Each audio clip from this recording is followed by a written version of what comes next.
Hello everyone, welcome to Lasha cooking channel. ನಾನಿವತ್ತು ನಿಮಗೆ ಸುಲಭವಾಗಿ ಗೋಧಿ ಹಿಟ್ಟಿನಿಂದ ಹೇಗೆ ಪರೋಟ ಮಾಡ್ಕೊಳ್ಳೋದು ಅಂತ ತೋರಿಸ್ಕೊಡ್ತಾ ಇದ್ದೀನಿ. ಇದು ಬೆಳಗ್ಗೆ ಬ್ರೇಕ್ಫಾಸ್ಟಿಗೆ ಇಲ್ಲ ನೈಟ್ ಡಿನ್ನರ್ಗೂ ಕೂಡ ಈ ರೀತಿಯಾಗಿ ನೀವು ರೆಡಿ ಮಾಡಿ ತಿನ್ಬೋದು. ಬನ್ನಿ ಇದನ್ನು ಹೇಗೆ ಮಾಡೋದು ಅಂತ ತೋರಿಸ್ಕೊಡ್ತಾ ಇದ್ದೀನಿ. ಮೊದಲಿಗೆ ನಾನಿಲ್ಲಿ 1 ಬೌಲಷ್ಟು ಗೋಧಿ ಹಿಟ್ಟನ್ನು ತಗೊಂಡಿದ್ದೀನಿ.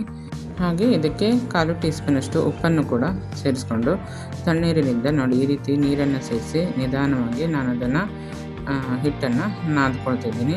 ಹಿಟ್ಟನ್ನು ನಾದಾದ ನಂತರ ಅದಕ್ಕೆ ಸ್ವಲ್ಪ ಎಣ್ಣೆಯನ್ನು ಹಾಕಿ ಒಂದು 10ರಿಂದ 15 ನಿಮಿಷ ಹಾಗೆ ಬಿಡ್ತೀನಿ ನಾನು ಅದನ್ನು. ನೆಕ್ಸ್ಟ್ ನೋಡಿ 15 ನಿಮಿಷ ಆದ ನಂತರ ನಿಮಗೆ ತೋರಿಸ್ತಾ ಇದ್ದೀನಿ. ಇದು ತುಂಬಾ ಸಾಫ್ಟಾಗಿ ಬಂದಿದೆ. ಅದನ್ನು ನಾನೀಗ ಇನ್ನೊಂದು ಸರಿ ಚೆನ್ನಾಗಿ ನಾದ್ಕೊಳ್ತೀನಿ.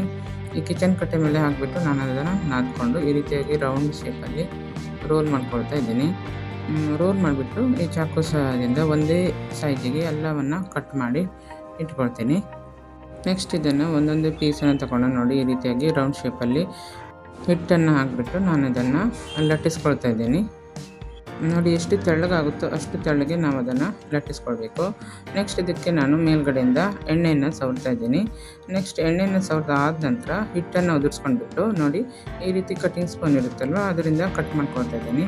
ಒಂದು ವೇಳೆ ನಿಮ್ಮ ಮನೇಲಿ ಇದಿಲ್ಲ ಅಂತಂದರೆ ಚಾಕುವಿನ ಸಹಾಯದಿಂದಲೂ ಕೂಡ ಇದೇ ರೀತಿ ಕಟ್ ಮಾಡ್ಕೊಂಡ್ಬಿಟ್ಟು ಈ ರೀತಿಯಾಗಿ ಫೋಲ್ಡ್ ಮಾಡ್ತಾ ಬರಬೇಕು.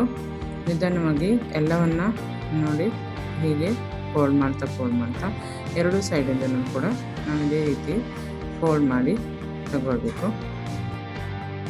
ನೋಡಿ ಈ ರೀತಿ ಎಲ್ಲವನ್ನು ಫೋಲ್ಡ್ ಮಾಡಿ ತಗೊಂಡಾದ ನಂತರ ಅದನ್ನು ರೌಂಡ್ ಶೇಪಲ್ಲಿ ಅದನ್ನು ಫೋಲ್ಡ್ ಮಾಡ್ಕೊಳ್ತಾ ಇದ್ದೀನಿ. ನೋಡಿ ಒಂದು ಚೂರು ಕೂಡ ಆ ಕಡೆ ಈ ಕಡೆ ಎಲ್ಲೂ ಸ್ಪ್ರೆಡ್ ಆಗಬಾರ್ದು. ಆ ರೀತಿಯಾಗಿ ಅದನ್ನು ಫೋಲ್ಡ್ ಮಾಡಿಬಿಟ್ಟು ಹಿಂದ್ಗಡೆ ಅದನ್ನು ಮಡಚಿ ರೌಂಡ್ ಶೇಪಲ್ಲಿ ತಗೊಳ್ತಿದ್ದೀನಿ.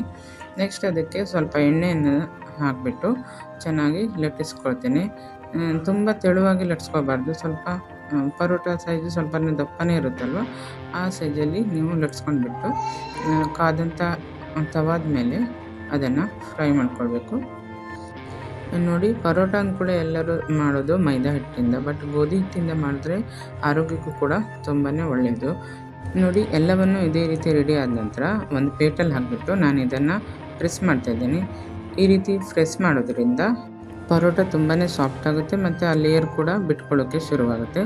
ನೋಡಿ ಈ ರೀತಿ ಒಂದು 4ರಿಂದ 5 ಬಾರಿ ನೀವು ಈ ರೀತಿ ಪ್ರೆಸ್ ಮಾಡಿದರೆ ತುಂಬಾ ಚೆನ್ನಾಗಿರುತ್ತೆ ತಿನ್ನುವಾಗ. ಲೇಯರ್ ಥರ ಸಿಗುತ್ತೆ ಬಾಯಿಗೆ.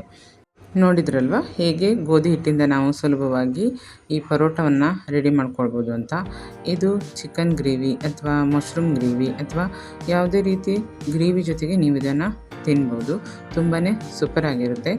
ಹಾಗೆ ನೀವು ಕೂಡ ಈ ರೆಸಿಪಿಯನ್ನು ಮನೇಲಿ ಟ್ರೈ ಮಾಡಿ ಅಂತ ಹೇಳ್ತಾ, ನಮ್ಮ ಲಾಶಾ ಕುಕಿಂಗ್ ಚಾನಲನ್ನು ಇನ್ನೂ ಸಬ್ಸ್ಕ್ರೈಬ್ ಮಾಡ್ಕೊಂಡಿಲ್ಲ ಅಂತಂದರೆ ಈಗಲೇ ಸಬ್ಸ್ಕ್ರೈಬ್ ಮಾಡ್ಕೊಳ್ಳೋದನ್ನು ಕೂಡ ಮರಿಬೇಡಿ. ಹಾಗೆ ನಿಮ್ಮ ಫ್ರೆಂಡ್ಸ್ ಆ್ಯಂಡ್ ಫ್ಯಾಮಿಲಿಗೂ ಕೂಡ ಶೇರ್ ಮಾಡೋದನ್ನು ಮರಿಬೇಡಿ. ಹಾಗೆ ವಿಡಿಯೋ ಇಷ್ಟವಾದರೆ ಲೈಕ್ ಮಾಡೋದನ್ನು ಕೂಡ ಮರಿಬೇಡಿ.